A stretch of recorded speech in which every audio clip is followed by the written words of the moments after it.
Déco-création vous est présenté par Coaching Déco pour des résultats hauts en couleur. Cette semaine, avec Annie et Marie-Hélène de Coaching Déco, on parle du deuxième principe de déco-création qui est transformer. Bonjour à vous deux. Bonjour. Annie, si on commence avec toi du côté coaching, transformer, c'est un mot qui englobe beaucoup de notions. Est-ce que tu aurais une définition plus précise à nous donner? Transformer, c'est oser créer d'autres choses. Prendre quelque chose qui existe déjà et lui mettre un petit extra pour faire quelque chose d'extraordinaire avec quelque chose d'ordinaire. On ne fait pas d'omelette sans casser d'œufs. Dans notre cas, on pourrait dire on ne fait pas de mosaïque sans céramique. C'est un des thèmes de nos prochaines formations, surveillées sur notre site Internet. Et comment est-ce qu'on fait pour savoir qu'est-ce qu'on doit transformer? C'est important de savoir, justement, on se pose la bonne question parce qu'on ne transforme pas tout. Il y a des choses qui vaut la peine d'être transformées. C'est là le regard du coach extérieur qui va vous aider à mettre le doigt dessus.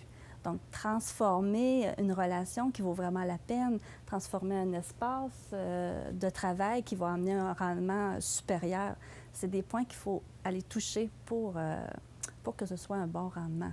Mais même quand on a touché ces points-là avec toi, avec la coach, passer à l'action, c'est un autre dossier. Hein? Faut avoir le guts de le faire. Oui, on le sait. Hein? Changer, c'est pas quelque chose qui se fait comme ça. On ne change pas les autres, on change soi-même. Pour faire ça, c'est au niveau de certaines prises de conscience qu'on doit faire. Donc, le coach va vous accompagner là-dedans pour trouver la motivation, détecter le vrai désir de changer. Et c'est la partie qui fait que c'est beaucoup plus efficace avec un coach et beaucoup plus rapide parce qu'on a un œil extérieur à la situation. Donc ça apporte vraiment, c'est très éclairant pour la personne qui est accompagnée. Et puis, toi, Marie-Hélène, de ton côté, si on parle de la transformation du décor, est-ce que c'est quand même compliqué, là, transformer quelque chose dans notre vie? Je ne veux pas dire que c'est plus facile dans le décor, mais peut-être quand même un peu. En tout cas, ça prend moins de cran pour le faire. Mais ce qui est important, c'est de se détacher finalement de l'utilité première de l'objet ou du meuble. C'est d'être capable d'avoir un regard extérieur un peu le même principe que dans notre vie, mais de voir l'objet autrement et voir qu'est-ce que je pourrais faire ressortir de cet objet-là ou de ce meuble-là finalement. C'est ça qui est vraiment important. Souvent, cette étape-là, elle demande du soutien. Elle demande quelqu'un, comme moi, ça arrive régulièrement, c'est plus moi qui va amener la cliente à voir le meuble autrement. Les gens, en général, vont dire « c'est plus bon ». Non, il y a une façon. Il faut être capable de le voir autrement, de le voir transformé. Une fois qu'on explique qu'est-ce qu'on pourrait faire avec, parce qu'il y a deux sortes de transformations aussi qu'il faut dire. Là. Il y a la transformation au niveau de l'apparence. On peut voir, entre autres, une table en bois ronde qui était un petit peu usée sur le dessus, qui a été transformée avec de la céramique, récupérée. Alors, la cliente a fait un design à son goût dessus. Et il y a la transformation au niveau des fonctions. Et là, souvent, c'est là encore plus que la personne a besoin de mon soutien pour vraiment voir d'où je pars et qu'est-ce qu'on pourrait faire avec. Parce qu'au niveau de la fonction, c'est complètement différent. Par exemple... Elle a plein d'idées.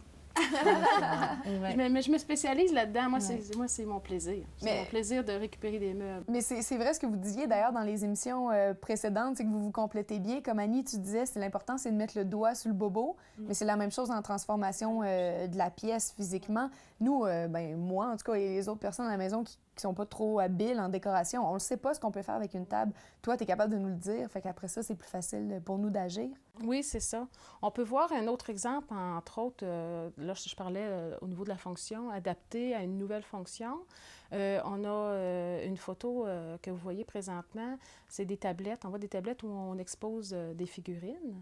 Ces tablettes-là ont été faites à partir de poteaux de galerie, en réalité. Il restait des poteaux de galerie, on les a teints, on les a vernis, on en a fait des tablettes. Alors, c'est de voir l'objet autrement, de voir le meuble autrement. Dans la salle de bain que l'on modifie avec les semaines, ce qu'on peut voir qu'on a modifié finalement, au niveau de la fonction, on a pris un ancien vaisselier. On a pris ce meuble-là, on l'a séparé en deux, on a pris juste la partie du haut et on en a fait une lingerie dans la salle de bain. La cliente, ça faisait des années qu'elle rêvait une lingerie, mais elle n'avait pas nécessairement le budget pour dire « je vais refaire toute ma vanité ». Donc, on est allé finalement combler ce besoin-là, ce désir-là, je dirais, Et en même temps, ça amène un petit côté chaleureux à la pièce. Et ce qu'on a transformé en apparence, c'est le dessous du comptoir en changeant la couleur pour l'adapter à celle de la lingerie. On est allé chercher la même teinte et ça, c'est à l'infini les teintes qu'on peut trouver. Ça fait toute la différence aussi. Oui, ça fait toute la différence. Et moi, je me spécialise dans les effets de faux fini, des effets de bois en particulier. Donc, je peux bien conseiller la personne sur les techniques. Surtout aussi, comment préparer le meuble à la création du faux fini, parce que c'est la préparation qui fait que ça va tenir ou ça ne tiendra pas, et les matériaux à utiliser. Et prochainement, vous allez pouvoir voir des dates, des formations sur les faux finis que nous allons donner. Vous allez voir ça sur notre site Internet. Sur le site. Et justement, en parlant du site Web, Annie, est-ce que tu as une requête pour les gens à la maison cette semaine? Oui, bien sûr. Identifiez dans votre environnement extérieur ou intérieur quelque chose qui serait intéressant à transformer et qui débloquerait des nouvelles énergies. Fait que là, on ne parle pas encore de oser le faire, mais au moins d'y penser puis de mettre le doigt dessus. C'est la première étape. Bien, c'est déjà une grosse étape de fait. Merci Annie, merci Marie-Hélène. On se revoit la semaine prochaine pour le 3e principe de déco-création. À la maison, soyez avec nous.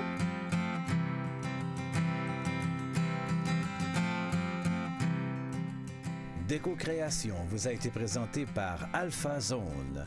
www.alphazone.ca